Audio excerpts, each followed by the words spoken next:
आज का हमारा टॉपिक है कि हासिदीन लोगों की क्या निशानी और हासिदीन लोगों से कैसे बचा जाए। हासिदीन सबसे पहले तो ये नहीं कि हासिदीन कोई गैर होता है। हासिद आपका भाई भी हो सकता है, बहन भी हो सकता है, दुश्मन भी हो सकता है, दोस्त भी हो सकता है। हासिद बंदा हमेशा आपकी नकल करेगा और आपकी तरह बनने की कोशिश करेगा, हालांकि आप उसकी नज़र में सबसे ज़्यादा बुरे हो। और हासिद बंदा आपके उन दुश्मनों से दोस्ती करेगा जो आपको नुकसान पहुंचाना चाहते हो। अच्छा, हासिद बंदा ना मुनाफिक और बुज़दिल बहुत होता है। जो बंदा ना हासिद होगा ना वो बुज़दिल बहुत होगा, और वो ना खुद तो कुछ नहीं कह सकता, वो उन लोगों से दोस्ती करता है जो आपको बुरा बुरा भला कह सकते हो। बंदे की मिसाल ऐसे है जैसे गीदड़ झुंड में शिकार करता है ना, हासिद बंदा भी ऐसे ही होता है।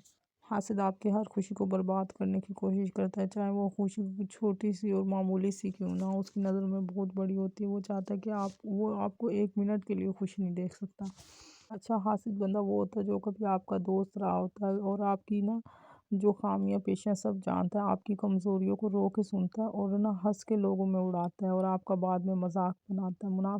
हासिद बंदा जो होता है ना चुगलखोर होता है और लोगों से चुगलियां करता है ताकि और लोगों को भी बदगुमान करे और आपके खिलाफ करे।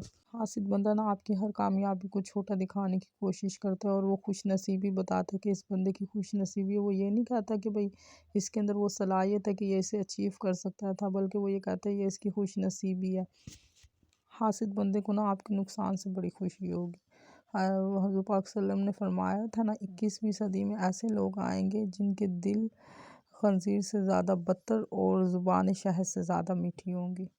हासिद बंदे को ना आपके हर अच्छे काम में बुराई नज़र आती है। वो हर टाइम इस दौड़ में लगा रहता है कि आपको कैसे नीचा दिखाया जाए। अच्छा, हासिद बंदा जो होता है ना मतलब प्रस्त बहुत होता है। जब उसे अपना मतलब होता है ना तो वो आपके साथ इतना अच्छा बन जाता है कि दुनिया में उससे अच्छा कोई हो ही नहीं सकता। दुनिया का आखिरी बंदा यही है जो अच्छा है, और अपना काम निकल जाने के बाद सबसे ज़्यादा जहर भी वही उगलता है। हज़रत अली का कौल है ना, जिसके साथ भलाई करो उसके शर से डरो। ये वो मुनाफिक लोगों के बारे में ये कौल।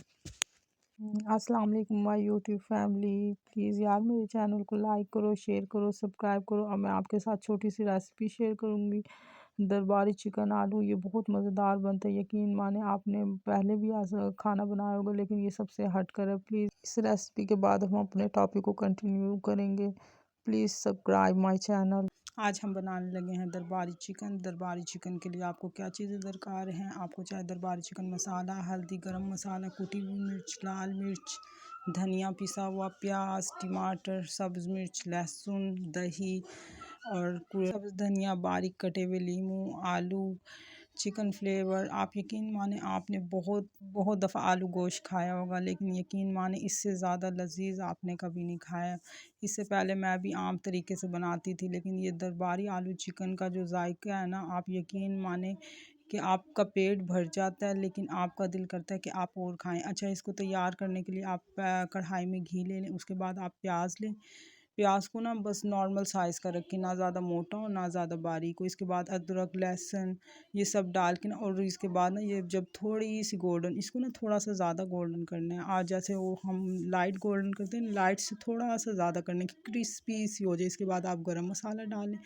गरम मसाला डाल के ना जब तक गरम मसाले को वो भूने, जब तक इसकी चटकने की आवाज़ ना। इसके बाद आप टमाटर डालें। टमाटर डालने के बाद जब तक टमाटर नरम नहीं होते तो इसे अच्छी तरह आप ना मतलब हिलाते रहें। जब टमाटर नरम हो जाए उसके बाद आप मिक्सी जार में ले के ना इसके अंदर ना आप ये डाल दें। मिक्सी के अंदर डाल के इसे ग्राइंड कर लें। ग्राइंड करने के बाद जो इसका बाकी घी बच जाएगा ना, इसके अंदर आपने चिकन को फ्राई करना, अच्छी तरह ब्राउन कर लेना। चिकन फ्राई करने के बाद आपने इसके ऊपर दही डालना। दही डाल के ना आपने इसे आधे 5 या 10 मिनट के लिए ना दम देना। ये मैं वीडियो ज़्यादा लंबी हो जाएगी इसलिए मैंने मतलब स्किप कर दिया। आप इस तरह नहीं करिएगा। इसके बाद आपने लीमू, सब्ज़ धनिया डाल के और सब्ज़ मिर्चें डाल के 2-3 मिनट छोड़ दें। 2-3 मिनट छोड़ने के बाद आपने क्या करना, तमाम मसाला जात जो मैंने आपको बताए थे वो आपने इसके अंदर डाल लेने। इसके बाद आपने क्या करना, थोड़ा सा भूनना है कि जायका मतलब तमाम मसालों का जायका यकजान हो जाए। इसके बाद जो आपने मिक्सी में मसाला तैयार किया था वो आपने इसमें डालकर अच्छी तरह भूनना है।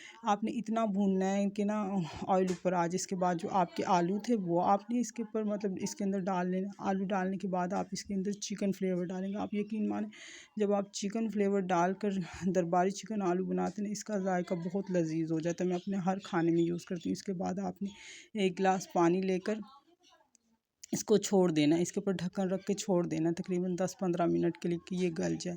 जब ये गल जाए इसके बाद आपने ढक्कन खोल के देखना है कि ढक्कन खोल के देखना अगर ये गल चुके हैं तो आपने नींबू और सब्ज़ धनिया डाल कर ना दोबारा 5 मिनट के लिए रख देना कि साबुत धनिया और नींबू जो है ना थोड़े से नरम हो जाए। जब नरम हो जाए इसके बाद आपका खाना तैयार है मज़ेदार।